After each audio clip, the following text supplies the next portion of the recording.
was. Then I would have said welcome to Hope. Okay. Well, thanks for having me, everyone.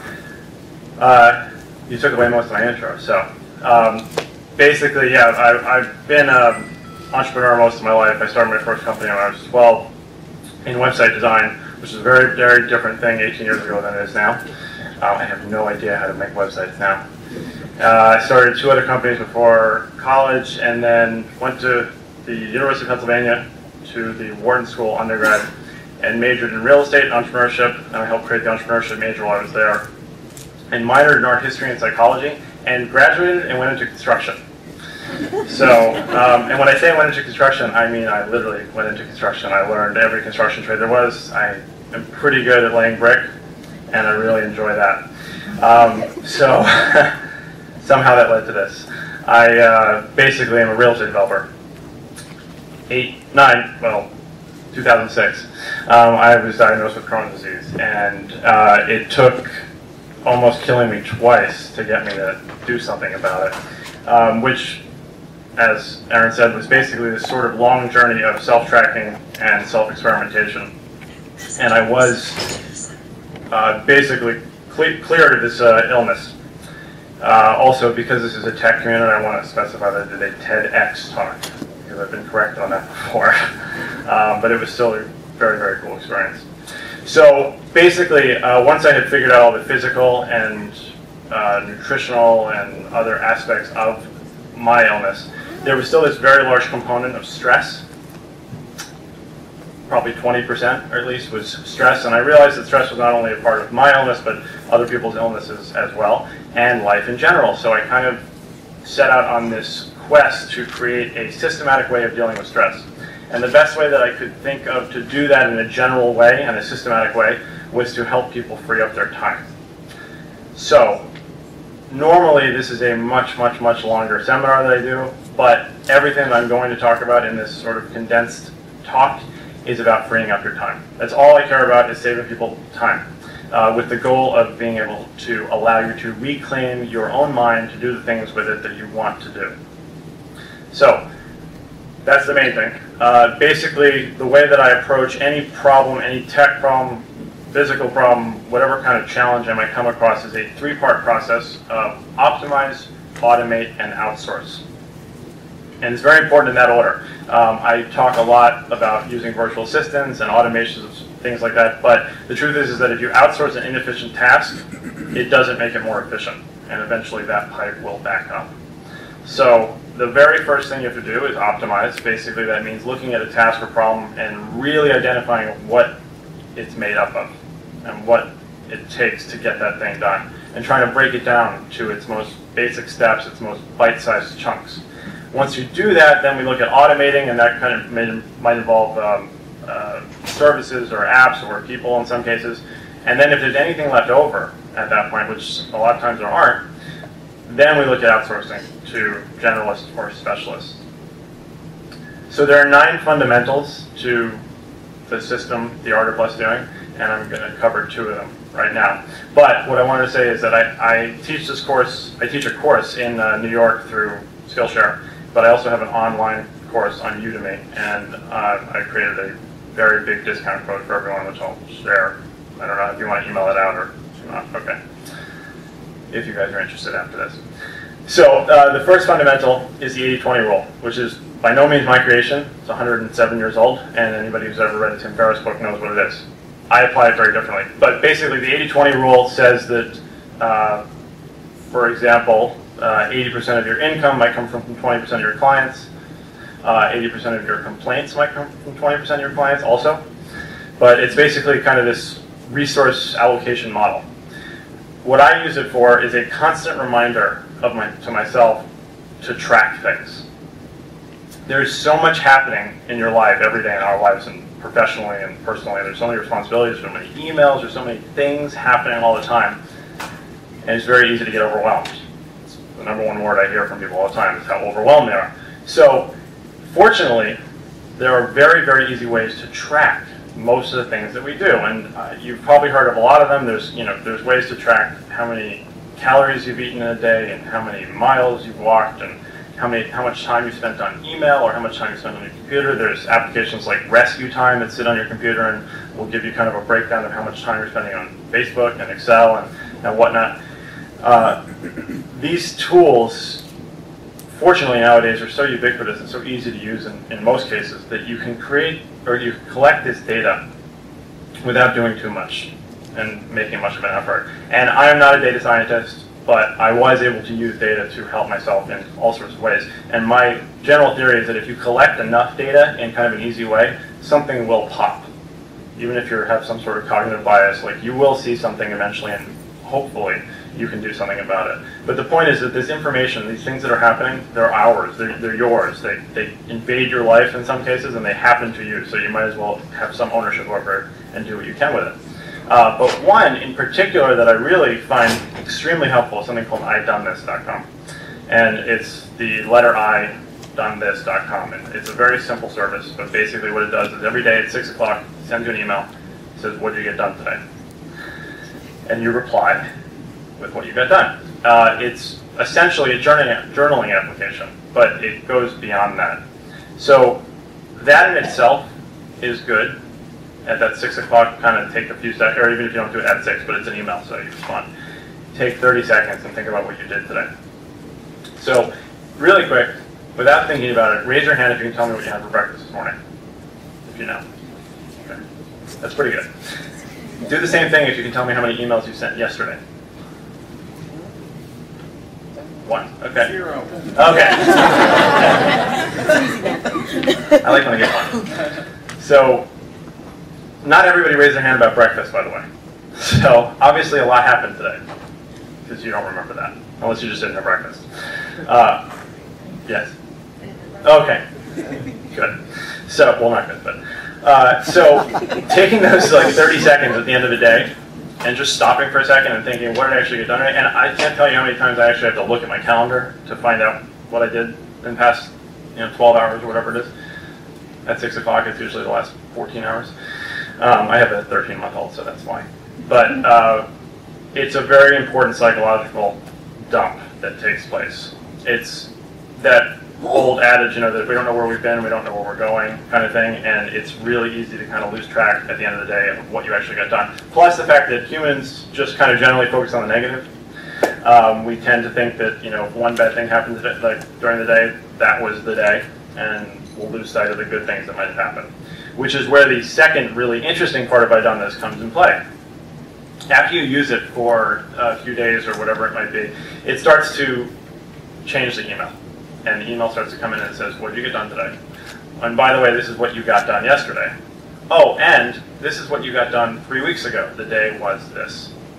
Now, I've been using this for over almost 2 years now, so I get a really interesting random assortment of what I've gotten done 6 months ago, or a year ago, or 2 days ago. And it's not random. They have a very interesting algorithm in play that kind of brings things back to you at interesting times. And I can't tell you how many instances I've had where I've been reminded, in a bad moment, I've been reminded of something good that happened, whether it was a week ago or 2 weeks ago. It's really good to kind of see those things. It makes it so that you can progress in some really interesting ways. So, there's all these ways to track things. That's kind of the point there. Once you start to track and you bring that awareness back to how you're spending your time and how you're allocating your resources, whether it's just your physical energy or the time you spend or money, there's mint.com, there's all sorts of ways to track the money that you spend, which is an easy thing to lose track of. You change your mindset a little bit, and it enables you to do a couple things, one of which is to start to determine in a better way the difference between the essential and the optional, which is a really key thing for me. So the essential is obvious. It's things that you have to do, you have to read, you have to see, you have to talk to this person. It's the essential. The optional is not garbage. The optional is the stuff that you don't have to do, but you would like to do if you have the time. So email is a really good example. There's all sorts of things, but email is a really good example. I have basically 2 folders in my email, which is something I talk about in a later segment. But essentially I have my inbox, and I have the archive, and then I have an optional folder.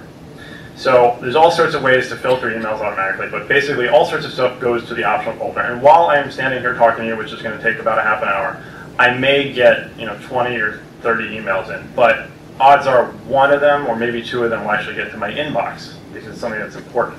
Everything else will go to the optional. And if I have time at the end of the night, I can look at the optional stuff like the social media notifications or the deal notifications or the fab.com update, whatever it might be.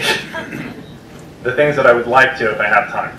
But what's really important about it is that when I get into the optional folder, it's a very different mindset. And I can scan headlines very quickly, and I know that there's nothing in there that I'm really not going to miss. So it's also nice that if I go away on vacation for a week and I don't check my email very much, and that optional folder fills up with 1,000 things, I'm very comfortable coming back and marking everything red in that folder, and knowing again that I haven't missed anything essential. And again, there's all sorts of filters you can set up, but the number one filter, and whether you use Gmail or Yahoo or Exchange or all sorts of, most programs, unless you're on AOL, and I'm sorry if you are, use it. I only have one in every class. I have one person who's on AOL. There's most of those mail programs have a way of filtering. And the number one filter that everybody should have on their email, just take note of this, is that if an email has the word unsubscribe in it, it should be considered optional. It should be routed to an optional folder. I don't care if it's a forward from your best friend or your boss, because again, this is not junk. But if it has the word unsubscribe in it, it should be considered optional. So again, it's not, I know there's people who work in social media and a lot of the things that they see on a daily basis have unsubscribe in them. But the point is you can go to that optional folder and you're in a slightly different mindset to go through them. But that applies to real life too. All sorts of people offering opportunities, things they want you to invest in or spend your time in or just be aware of. And being able to determine the essential versus the optional is hugely important. And we can only do that once we start to bring some sort of awareness to how we are spending our energies. But the second thing that the tracking allows us to do that's even more important in some ways is something that I call creating the manual of the year.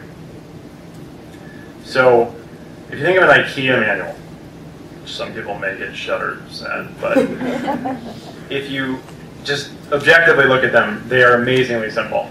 They're made for a global market that speaks over 30 languages, and they have no words, and they help you build furniture. So that in itself is kind of fascinating. Basically, you need to do the same thing for everything that goes on in your life. So we all have processes that we go through on a daily basis, or daily, weekly, monthly, it doesn't matter. We have recurring processes, whether it's writing an invoice or paying a bill or calling an event, whatever it might be. Everyone has recurring processes. It could be a personal thing too, you dropping the kids off at school, whatever it is. These are things that we do on a daily basis, or I'm sorry, a regular basis, and we take them for granted most of the time because we do them and they happen. Most people never take the time to stop and think about the steps that are required to do those processes. So, a good example would be, like pay bill. Okay, so I could say to somebody, pay this bill. But what does that mean?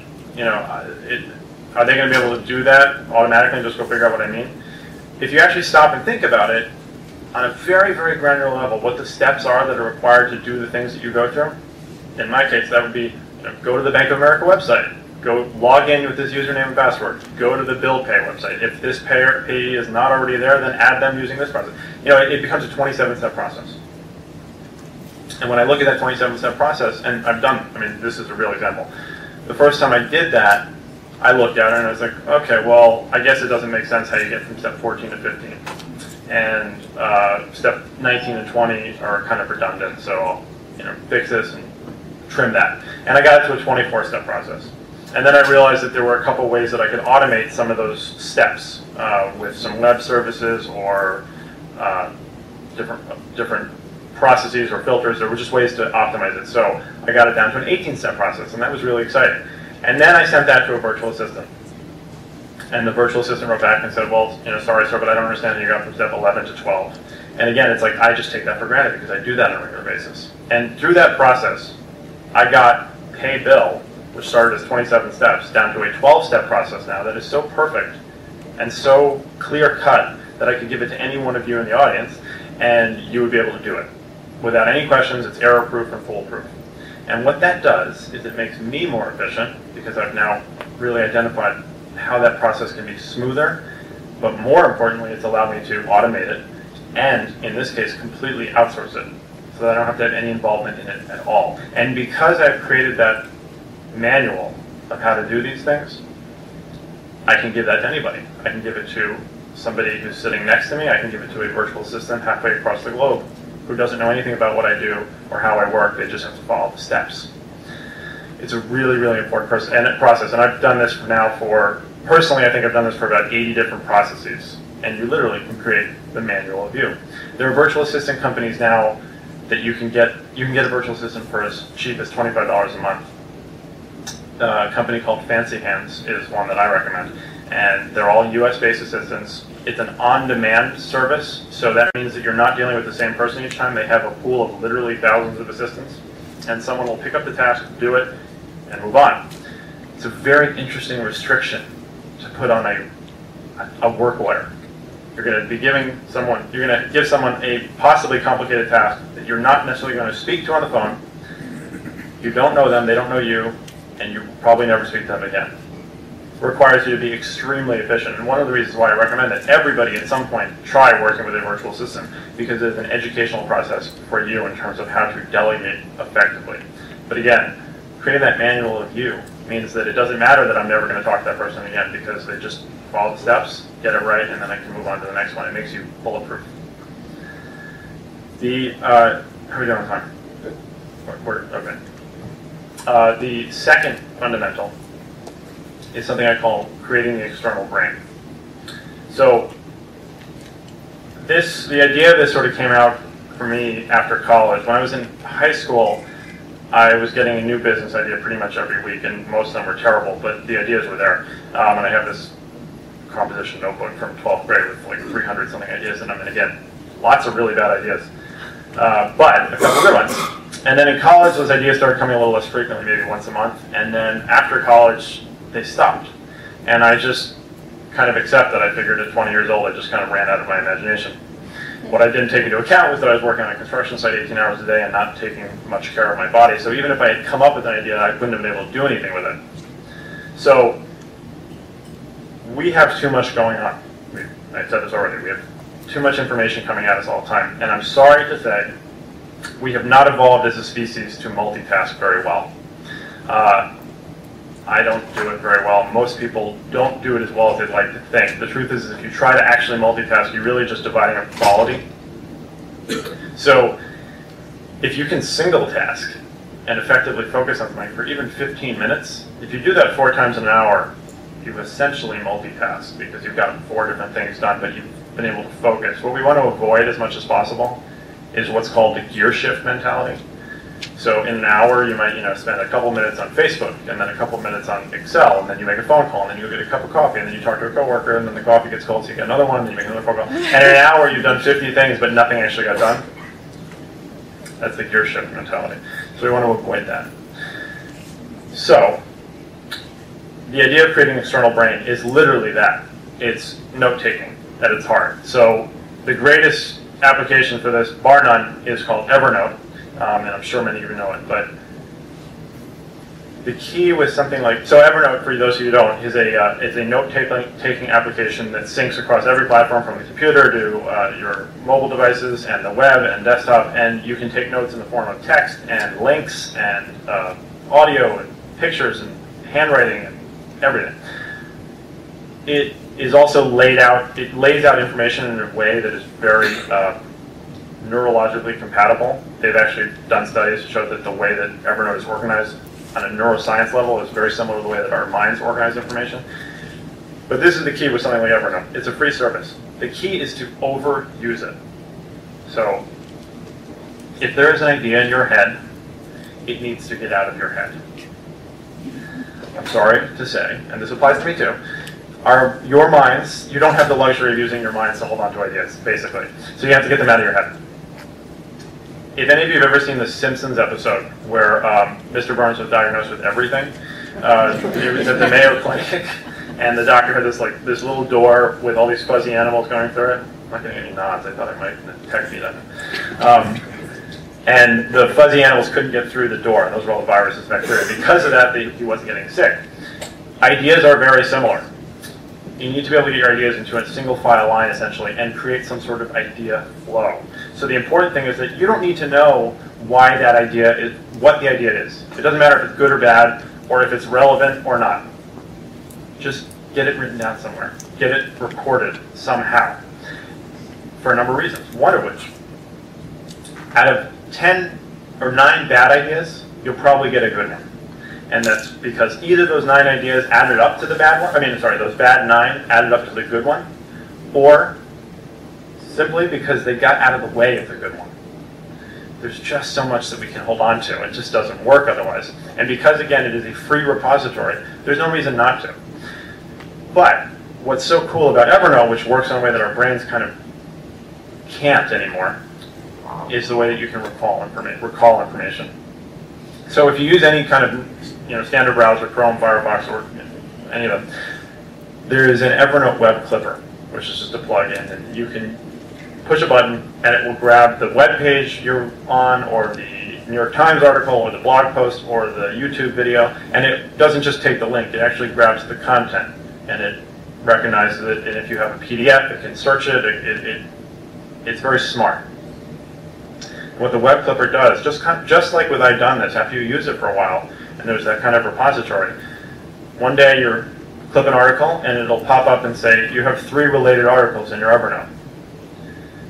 It's fascinating to see what kind of comes up, because I have about 3,400 notes or so in my Evernote at this point, and anything that I clip, something will come up that's related. And what I love about this is if I'm looking to research a blog post, or somebody asks me a question about something, if I search for it, suddenly it'll come up with 3 notes in Evernote. It'll be like, this is something that I found a year ago, and something else that I found 6 months ago, and something else that I found yesterday. And at the time, I didn't know why any of them were going to be relevant, or if they'd be relevant.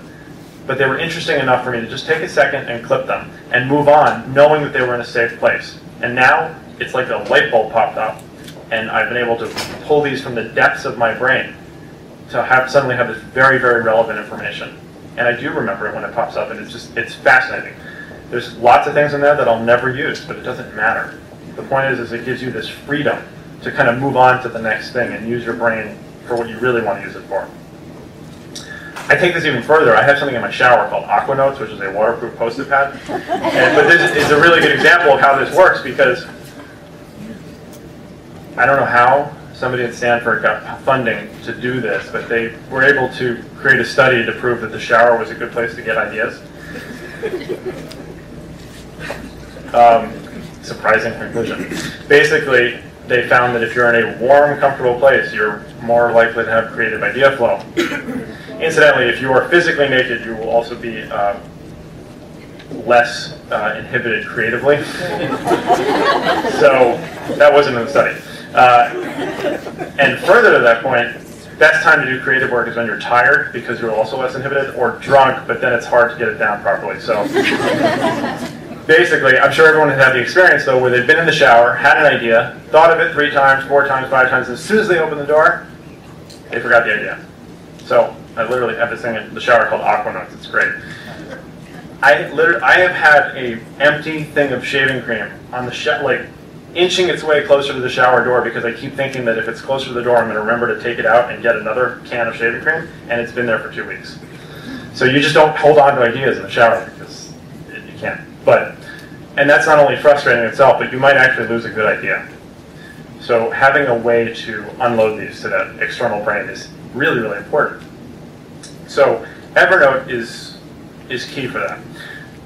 The next service, though, and if you don't remember anything else from what I talked about tonight, please remember this one. It's followup.cc. First of all, does anybody know it? Good. 2 people. Great. Okay.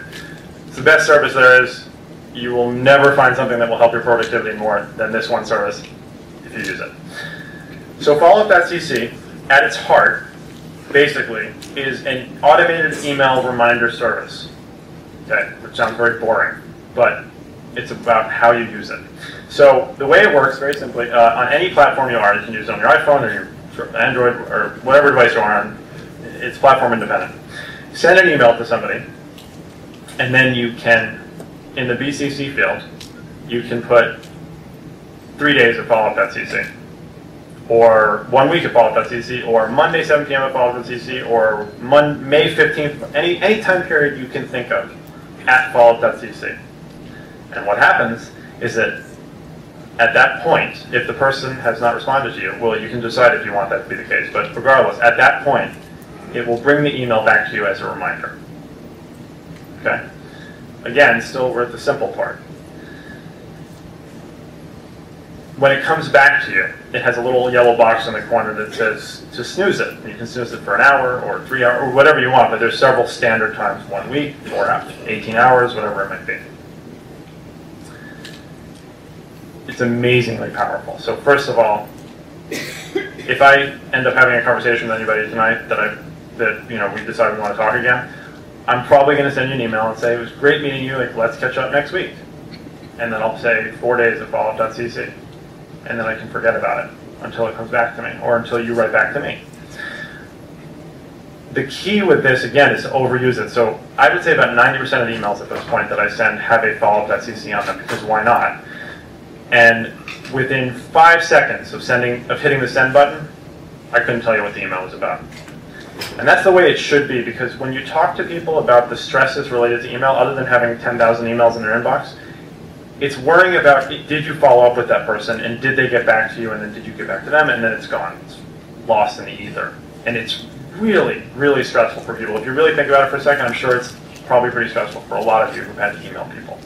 When you're dealing with networking, if you want to follow up with a client, I've had so many, like, at the beginning of the year, or sorry, in December, there were so many people who were like, oh, I'd love to talk to you about this, or let's do this thing, but I'm going away for the New Year's, like, let's talk in the New Year. It's like, okay, yeah, no problem, have a great New Year. 2 weeks of follow-up.cc, 3 weeks of follow-up.cc, doesn't matter. If you BCC it, you get the reminder. If you CC it, you both get the reminder. So I usually wouldn't do the CC because a lot of people, as I've just shown, don't know what follow-up.cc is, so it might be a little weird for them. But if you work in like a team, for instance, it's like, let's touch base again next week, 1 week of follow-up.cc, you both get the reminder. There's 2 things about this that are really important. One, email is a disruptive technology. Most of you should know at this point that calendar reminders don't work. They come up and you snooze them, and then you snooze them, and then they're gone. Whether it's on your phone and it's in the notification panel and it's below 7 tweets and a couple notifications, like, it's gone. I don't know why it seems like no calendar company has ever hired a single psychologist, because they just don't work. Email, on the other hand, is a very disruptive technology. It'll pop up and it will annoy you, and you can use that to your advantage. Basically, the inbox should be a place of zen, and that is a place of action. So if this email comes up that's a reminder to do something, you should deal with it. But the snooze functionality is what's so great, and that leads to my kind of disruptive aspect of what I talk about. The snooze functionality of something like follow-up.cc allows you to do something that is the most important of any skill you can possibly have when it comes to time management, and that is timing. So what I'm here to tell you is that you don't need a to-do list at all. You don't need to prioritize. The skill to work on is timing, because every task, no matter what it is, has a timing associated with it, whether it's a time that has to be started, checked on, or finished. And the trick is to learn that timing. And it's not just a matter of, I have a free hour at 4 o'clock tomorrow. Timing takes into account everything. Timing takes into account whether you're a morning person or a night person, whether you ate well today or you slept well last night. Timing has so many factors to it, and it's very, very personal. It's something that you might know some of the things, and other things you'll have to learn about yourself. I know that I don't like making phone calls before noon. I have no idea why. I just don't like being on the phone before noon. I'm not a nice person before noon on the phone. But I've learned that about myself, so I try not to schedule calls before noon. I don't consider myself a good writer, but I'm only able to write after 9 o'clock at night. So the important thing about something like that is that if I found myself with a free hour at 11 o'clock in the morning and I need to write a blog post, there's no point in even trying, because it'll just end up as gibberish, because I know that about myself. So we have to learn these things about ourselves as far as timing, but that snooze functionality is what's so cool. So I may think that Friday at 10 a.m. is the right time to deal with this particular email, or this particular issue, or this e-bill, it doesn't matter. Friday at 10 a.m. comes along, and I'm on a phone call that I wasn't expecting, and that email comes in. In that moment, I can say, all right, I'm going to be off this call in half an hour, and I can deal with it then. Or I might be able to say, you know what, I actually don't have to deal with this today. I can deal with this on Monday. Snooze to Monday. Or it's actually not as important as I thought, and I'll put it off for a week. You actually can put things off farther than you think in some cases when you really drill down into your timing. The key, though, is to break those tasks down, as I talked about before. I can't tell you, so I have a real issue with to-do lists. To-do lists are very, very, I'm sorry if anybody here has like a to-do list app, but to-do lists are very anti-productive. I'll tell you why. But as far as breaking down the tasks, I can't tell you how many times I've seen, well, I've seen it 7 times. A client has had this task on their to-do list: write book. Now, write book is not a task. Write book is not even a goal. Publish book might be a goal. But write 100 words, that's a good task. Write a page, depending on who you are, that's a pretty good task. Write book is not a task. It's a very bad thing. So this is the problem with to-do lists and why I'm so against them. Well, a little history really quick. Okay, stuff. In the 1930s, there was a Russian doctoral student named Bluma Ziegernick, and she was in Germany, and she was at a restaurant, and she realized that, somehow she realized that a lot of the waiters were very cognizant of the open checks, but they had completely forgotten about the closed checks. So she hypothesized that we have a different part of our brains for processing open-ended information. And as human beings, we naturally have a tendency to want closure. Taken to the extreme, we get obsessive-compulsive disorder. Generally speaking, we just like closure.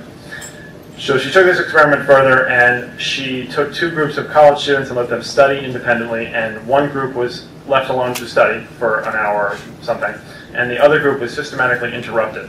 Simply with a, hey, how's everything going? Fine, leave. Interruptions. The group that got interrupted did significantly better on their tests. So what she did was she clarified this hypothesis to 2 things. One, we have this different part of our brains that is for open-ended information, and it has a voice of its own that kind of nags us to finish things and get closure. But the other side of it is that things that are interrupted actually are easier for us to recall, and we remember them very differently. So, to-do lists. Whether you're using Post-it notes or a to-do list app on your iPhone, or the worst case would be if you're using a whiteboard as a to-do list. And any of you who are even reasonably busy, you probably have a dozen, maybe 2 dozen, maybe 60 things on your to-do list. I've seen 157 things on one of 10 to-do lists for a client. A lot of those things are things you can't do anything about right now because they're long-term projects like write book, or they are things that somebody else has to do something about first before you can do anything. It's all these things you can't do anything about. So, see that list, and the Ziegernick effect comes up. And all that list does is serve to remind you of everything you're not getting done, which creates cognitive dissonance, and then the brakes just get put on productivity and you cannot be productive. So the idea is to treat ourselves like we should, which is to single task, and give yourselves a little bit of tunnel vision. Follow-up.cc is a great tool for that, and it allows you to do that with your inbox, making your inbox a very short-term, very immediate to-do list without all that other stuff to kind of get in the way and clog it. We're not capable of doing as much of these things as we'd like to. So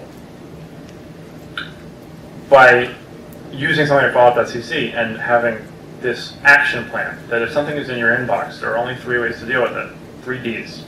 Either deal with it, because now is the right time and you can deal with it now. Delete it, or in the case of Gmail, archive it, or whatever it might be, because it's done.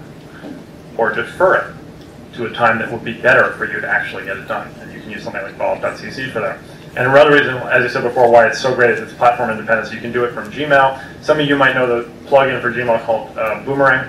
You have to be in Gmail to do that, whereas with follow-up.cc, you can be on your phone, you can be anywhere and use it, and you can be behind a firewall. It doesn't matter. It's amazingly seamless service. How much more time do I have? 5 minutes. 5 minutes? Okay. So there's a little bit more to the external brain, but there's several other topics. I want to touch on one at the end to just kind of sum that up. But if you do end up doing the online course, which I really would recommend everyone check out, I also go over things like customization, which includes 3D printing, by the way.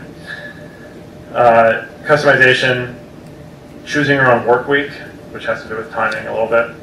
Not running errands, stop running errands rather, because errands are not efficient and you shouldn't be running them at all. There's ways to do that. Batching, which is about putting together kind of like tasks to be able to create efficiencies and do them better. My organization principle is very simple, but requires a couple examples. But the simple idea about organization is setting limits and then figuring out systems to make that possible, whether it is, 2 shelves in the closet that you will allow yourself to use for something, or a box of electronic debris, or in my case, I will only allow myself to have 10 emails in my inbox ever. So, yeah, that took a lot to get to that, but it works. And basically, working backwards to kind of meet those limits. The 8th fundamental is finances, and that's a lot of the 80-20 stuff and tracking and automating some of those features. But the last one, which I want to touch on now, is wellness. So I clearly went through a very specific journey with Crohn's disease, but I learned a lot from it. And basically, as technologically efficient as I might be able to help someone be, you're still human beings. So if you're not sleeping well, or you're not eating right, or you have a lot of stress in your life, you're not going to be as efficient and effective as you want to be. So the wellness component for me is this sort of triad of sleep, fitness, nutrition, and supplements. And I'll try to get those out as quickly as possible for you. So the sleep one, sleep is obviously very important. And there's 2 ways to improve sleep, and they're kind of interesting to play with. One of them is sleep timing. So basically the average circadian rhythm is about an hour and a half, depending on who you are, but basically you want to have several sleep cycles where you go from light sleep to deep sleep to dreaming and back up again, and those usually take about an hour and a half. The average person takes 14 minutes to fall asleep. So the way that we can use that information is working backwards from when you want to wake up in hour and a half increments. So if you want to get up at 6 in the morning, for instance, then you work backwards in hour and a half increments, and you get 4 of them gets you to midnight, and then 1 more gets you to 10:30. And then it takes 14 minutes to fall asleep. So essentially, the idea being that if you went to sleep at 10:16 p.m. in that case, at about 7 a.m., you should wake up at your most wakeful point. If any of you ever had that situation where you had 8 hours of sleep, you thought you slept really great, but you woke up and you just felt kind of off, sometimes it can be a 15 to 20 minute difference of waking up at a very wakeful point in your sleep and waking up at a deeper point in your sleep. And it can just throw the day off. So sleep timing is an interesting one.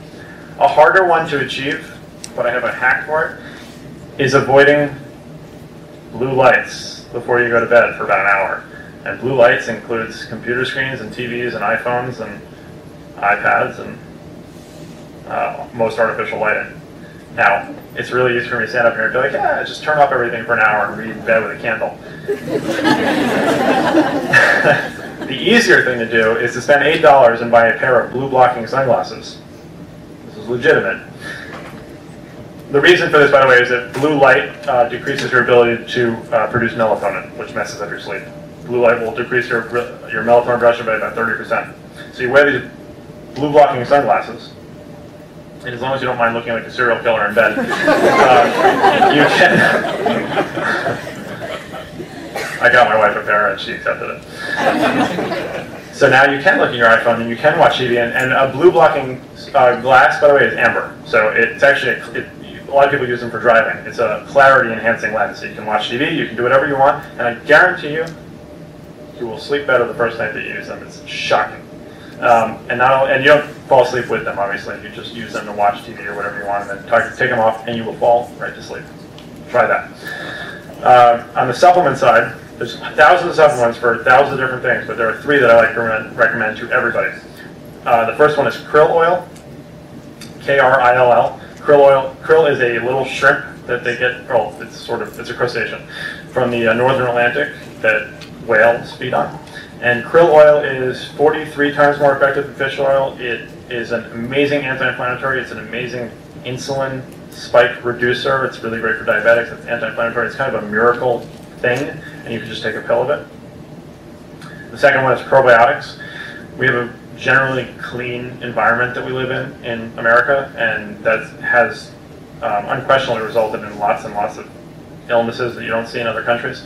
So probiotics are a huge one to take.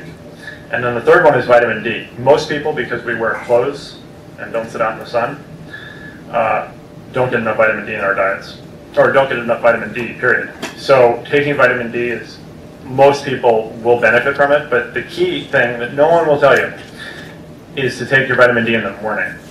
If you take it at night, it will mess up your sleep. No one will tell you that. The reason being, though, that vitamin D and melatonin are inversely related, so don't take it at night. And then the last two are fitness and nutrition. The fitness, well, I'll end with that. Nutrition is three things. One, lots and lots of good fats. I don't recommend a diet of any particular sort, but increasing good fats as much as possible. And good fats are things like grass-fed butter, grass-fed meat, avocado, olive oil, coconut oil, medium chain triglyceride oil, which is based on coconut oil. But basically, good fats will not raise your cholesterol. They will give you much better energy. Your brains will run better on fat. You'll actually feel smarter and more focused if you run on fat. I have gone from everything from a 10,000 calorie a day, 85% carb diet when I was training for Ironman, which sucks, by the way. It's not fun to eat that much, I promise you. To what I'm at now, which is probably 4,500 calories a day and maybe 70% fat. And I can assure you that my numbers are the best that they have ever been, and I feel great. And I have a 13-month-old son that I keep up with. So, good fats. Cutting out. I'm sorry, I'm speeding up, but I want to get this all in. Cutting out sugar as much as possible. Fortunately, I know that's a hard one, but cutting out sugar. Although, interestingly enough, if you increase fats, it really does sort of help level everything else out. You're going to not crave carbs as much because fats are very satisfying. And incidentally, vitamins A, D, E, and K are fat soluble. So you need fats to get those vitamins. Anyway. And the third one in nutrition is cooking at home as much as possible. And again, something hard to recommend, kind of like turning off all your electronics an hour before bed. We're all busy. Fortunately, there's all these really great services now, like Plated and Blue Apron, that will deliver to you fresh, pre-measured ingredients for you to cook a home-cooked meal in less than 30 minutes. It's amazing what that can do as far as your health. Because I would venture that almost anything that you make at home is probably healthier than something you get out of a box or at a restaurant. And then the final part is fitness.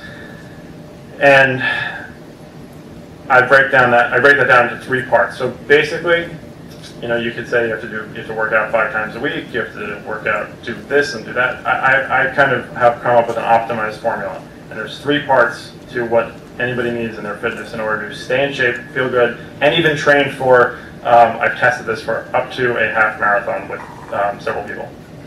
So the 3 parts are: one is a strength/skill. So that could be a sport like tennis or rock climbing or Olympic weightlifting, but it's a strength/skill session.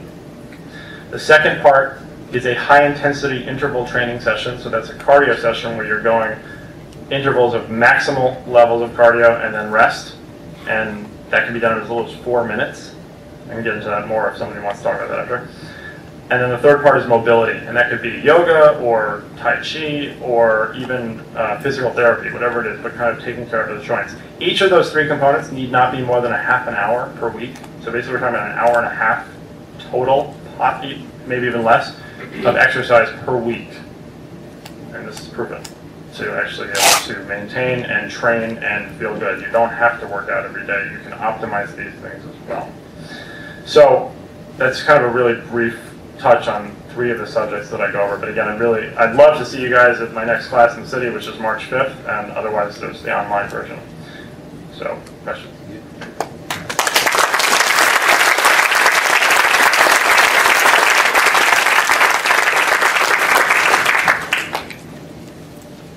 What mindset, what did you do to your mind to push away the diagnosis of Crohn's and overcome something that human beings just have not been capable to overcome? Well, okay. That's a big one. So, most things that happen in the gut have a mental component to them, unfortunately, and stress is a huge one. Most, I mean, maybe not most, but many people, if they're in a stressful situation, will feel that rumble in their stomach, the butterflies in the stomach. So, yoga was particularly helpful for me in dealing with the stressful aspects of it, but there's an interesting technology, or not a technology, a protocol called heart rate variability. And it's actually been used by NASA and cosmonauts for 40, 50 years almost. Heart rate variability has to do with your heart's resilience, basically, and it's not kind of a snapshot of your resting heart rate or your average heart rate. It's the whole kind of wave of your heart rate. And there has historically been very expensive equipment to measure and react to that, and now you can get a $4 app on your iPhone called a Zoomio Stress Doctor, and it measures your pulse with the camera, and it shows you your pulse, and then you breathe in time with your pulse, not exactly, but in a rhythm to it. And by matching your breathing to your pulse, in 5 minutes you basically can get the benefits of about an hour of deep meditation, which is something that I'm not capable of. A lot of people are not capable of true meditation. Well, sorry, not fair to say you're not capable, but it's really hard for a lot of people to focus in that way. So this allows you to do that in a very interesting way, and it has lasting effects, and you become more resilient to stress, and you'll actually find yourself getting into a stressful situation and calming down very quickly. Just in the same way that if you train for an endurance event, your recovery becomes faster. It's the same thing for stress. So that was a big one. But also sort of extrapolate from your question, Crohn's is an incurable disease, and I would argue that, but technically speaking, it is an incurable disease. And I accept that maybe someday in 20 years, or maybe tomorrow, I'll have a problem. It may happen. But the difference to me between cured and remission is that I know that I will never, ever again be a slave to this illness, and I will never be on medicine that's killing me long term. I'm not against medicine. It's a great intervention. It's an important one. But as a lifestyle, it's a hard one to stomach, because this is the first time I've grown hair in 3 years because I was on a drug that was like chemotherapy, which is why it's so spiky. And I will never be slave to it again. So in that way, I think I'm cured. It's a mindset, something like that. Does that answer the question? Yeah. Kind of? Okay. Are you able to eat whatever you want? Oh yeah. Anything I want. I try to, and I don't even try. I enjoy eating healthier than I ever did before. I enjoy leafy greens, and homemade food is a big one. I mean, I probably eat out once a month. My wife is an awesome cook, and that's been really helpful. But yeah, and my guilty pleasure is cupcakes. So yeah, I eat whatever I want. And J girls. Yes. Yeah, right. Yes. Can you give a few more examples of the strength skill exercises? You Sure. said tennis, and you said like 3. Yeah. Olympic weightlifting is a great one. Like clean and jerks or snatches, that kind of thing. Which always sounds dirty when you say it. I'm sorry. CrossFit is an example of that, although CrossFit usually takes it to a little bit of an extreme. Rock climbing is an awesome one. Parkour, which is like urban gymnastics essentially, but something that is a specific strength skill. I mean, it could be doing push-ups really well. Doesn't matter. It's just strength that is usually a skill-based strength. Thank you. You're welcome. Yes. For your email strategy of putting things on the optionality folder, don't you worry actually that especially if you're gone for a few days, that you might miss something, especially since you're only keeping like 10 items in your inbox? Right. So the key, like I said, is that once I open the optional folder, I'm immediately in a different mindset. I know that what I'm looking at is not essential. Even if there's something that might have been missed, I can scan headlines very quickly. So instead of having, in my inbox where there's things that are actually important, and I have to maybe open each one and kind of figure out what it is and get in that mode, in the optional folder, it's like I can pull up, a page of 20 emails and be like, okay, Facebook, Living Social, someone I know. I can go to that, and I can go through 20 emails in 5 seconds instead of having to go through each one. It's just a different mindset once you get into that folder. Yes? What was the name of that stress app again? Zoomio Stress Doctor. Do you spell that? Azumio is the company, so it's Azumio, and then Stress Doctor. They have a couple apps. They have one, I think, where you can get your pulse by the camera on your face. Yes. How long is your full course? When you offer online? Online, it's self-paced. It's 30 lectures, and there's video. Let's see, there's probably 2 hours of video, and then a bunch of actual other lectures. When I do these courses, generally, it's a 2-hour thing. Yes. Do you use any kind of life tracking gadgets like Jawbone or any of these other devices?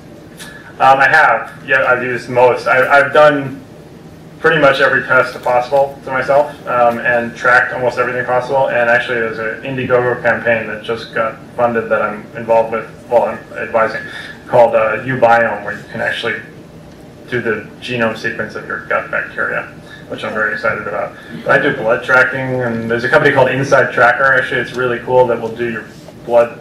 They'll do labs for you, and you have a very interesting online user interface, so you can track those things and change them.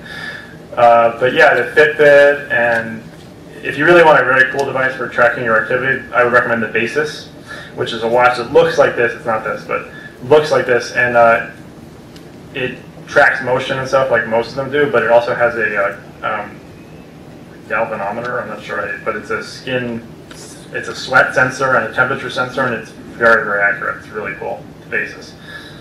So, yeah. Yes?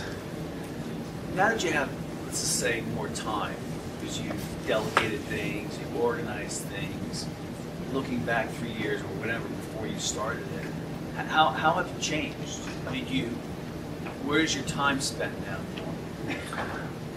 Everything that I do is so that I can spend as much time with my son as possible. I work from home, and my wife is currently pregnant with twins, due in April. So we're going to have 3 boys under the age of 1.5 years. So that's where my time is spent. I do most of my work after they go to bed, and that's been my choice to do.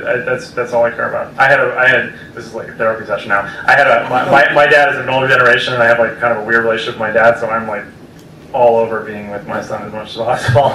That's everything I do is so that I can spend more time with them. Yes. Oh. Thank you. Yes? I was just wondering, is there a certain brand of the amber glasses that you recommend? The $8 ones that are made, it's called Wayfarers. You can get the $160 really cool ones, but again, you're in bed, so. Amazon, yeah. Amazon Wayfarer blue blocking glasses. It's like, you said it's a jam-packed day, you're always trying to get as much done. You haven't cut out sleep, like, you said you get 8 hours and 15 minutes. No, I don't. Okay, so, I mean, you said, here's the 4-hour-and-a-half increments to get the optimal sleep. I've had to cut out a lot of sleep and try to find that median. So what's your kind of methodology there? So vitamin D taken in the morning will actually improve your sleep. The sleep timing has been huge. The blue blocking glasses has been huge. And let's see, what the worst one I did was, I did 3 hours a night for 3 weeks once, which was okay. It wasn't as bad as I thought it would be. But you can definitely optimize your sleep. It depends on who you are. 8 hours for me is actually too much at this point. I would wake up groggy if I got 8 hours of sleep. I'm just not used to that anymore. I generally get 6. But again, I got to time it right. So fortunately, my son is like clockwork and wakes up at 5:15 every morning, so I can base it on that. I can back it off of that. Yes? Is there anything you've completely eliminated from your diet? Either drink or food, or just won't go here? Completely eliminated. I mean, I don't have much processed food anymore. I can't say completely eliminated. No, probably not. And honestly, it's not realistic to do that. Like I don't have celiac, so I wouldn't have a violent reaction to gluten, or for instance. But we live in a world where it is very hard to avoid like it's hard, unfortunately. It's easy to go gluten-free nowadays. It's easy to do Atkins and stuff. But realistically, like, I walked in and I wanted to have a piece of pizza, so that's not organic pizza with, whatever, gluten-free crust, or not that I would want that anyway. But I need to be able to do the things I want to do. So no, in the beginning I went vegan for a month, which was tough. vegetarian for 6 months, and then I was pescatarian, which I hate calling it that, but I was a vegetarian and ate fish for 2 years. And then I don't know what happened, but last summer I became like a meataholic. So I am all about the meat now, but it's always grass-fed, and I pretty much won't eat out meat. So eat meat only at home, for instance. So if I'd say I eliminated anything completely, it was, still, no, not completely. I mean, the most thing that I've eliminated is eating out, honestly. Yes? What tools do you use to curate content and share content? Okay. So this is the next part of the external brain, unfortunately. But there is a website that is called ifttt.com. Does anyone know that one? Okay, good. A couple more people. IFTTT stands for, well, it's IFT, but it stands for if this then that.com, and is a free service that does a very simple thing. It creates an automation between two web services, whether it's YouTube and Evernote, or Google Docs and Twitter, or Foursquare and Yammer, it doesn't matter. Basically, if this happens here, then this happens here.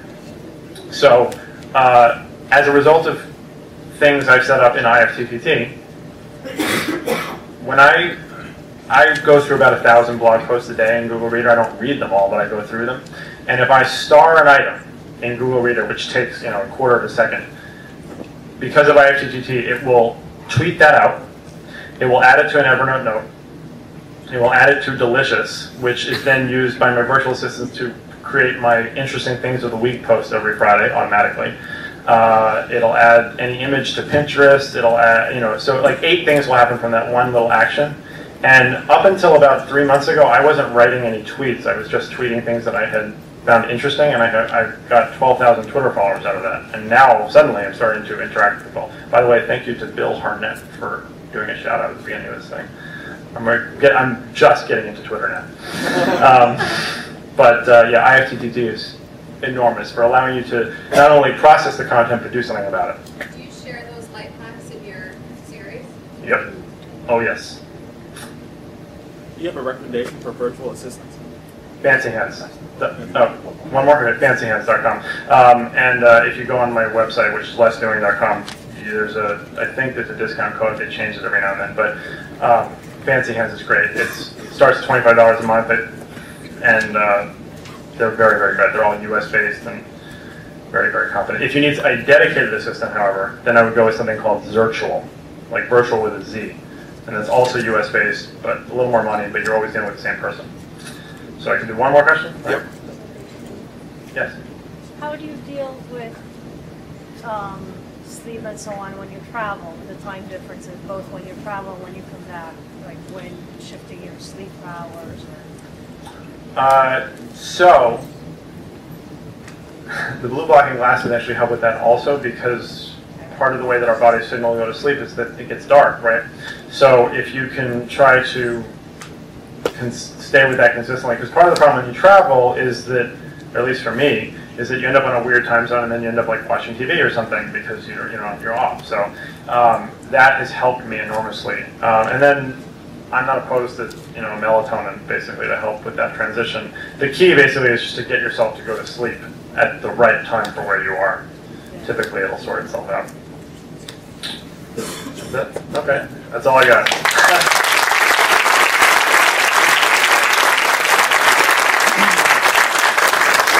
All right, that was pretty awesome. Apparently the next meetup, we should have more energy tech outs and be more creative and all be naked. So we have a special guest tonight, last minute edition. Someone who actually recently sponsored the Angel Investor Credit Bill, and I just wanted to, he fortunately was able to make it here even though he